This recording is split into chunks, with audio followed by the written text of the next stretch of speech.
നമ്മുടെ കൊല്ലത്ത് S N college വെച്ചിട്ട് ഇന്ന് എനിക്കൊരു എക്സാം ഉണ്ടായിരുന്നു കേട്ടോ. അപ്പം ഞാൻ രാവിലെ ഒരു 7-7:30 ആയപ്പോഴത്തേനും ഇറങ്ങി കേട്ടോ. അപ്പം എൻ്റെ ഒരു ഫ്രണ്ടും കൂടാണ് പോയത്.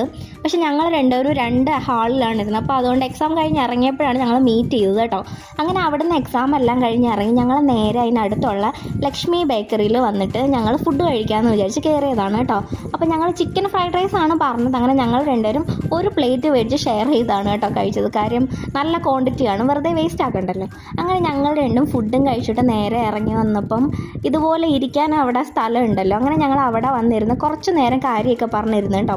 കുറേ നാൾ കൂടിയിട്ടാണ് ഞങ്ങളിപ്പോൾ വീണ്ടും മീറ്റ് ചെയ്തത്. ഞാനും PK എന്നാണ് ഞാൻ അവളെ വിളിക്കുന്നത്. അപ്പം ഞങ്ങൾ +2 ഒരുമിച്ച് പഠിച്ചതായിരുന്നു കേട്ടോ. അങ്ങനെ ഞങ്ങൾ എന്നിട്ട് അവിടെ നിന്ന് കുറച്ച് നേരം ഇരുന്ന് കാര്യമൊക്കെ പറഞ്ഞിട്ട് നേരെ ഇറങ്ങി വന്ന് റെയിൽവേ സ്റ്റേഷൻ്റെ അവിടെ വണ്ടി കയറാൻ വന്ന്. അങ്ങനെ അവളുടെ ബസ് കിട്ടിയപ്പോൾ അവൾ പോയി കേട്ടോ.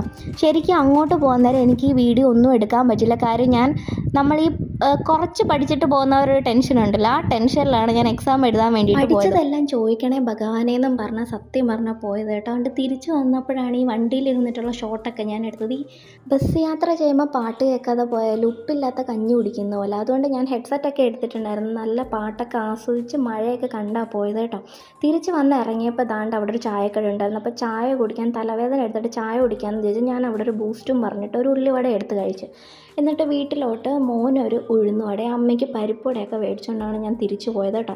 അങ്ങനെ കുറച്ച് നേരം ചായയൊക്കെ കുടിച്ച് മഴയൊക്കെ കണ്ടിരുന്നപ്പോഴത്തേക്കിന് ഏട്ടയെ വിളിക്കാൻ വേണ്ടിയിട്ട് വന്നു കേട്ടോ.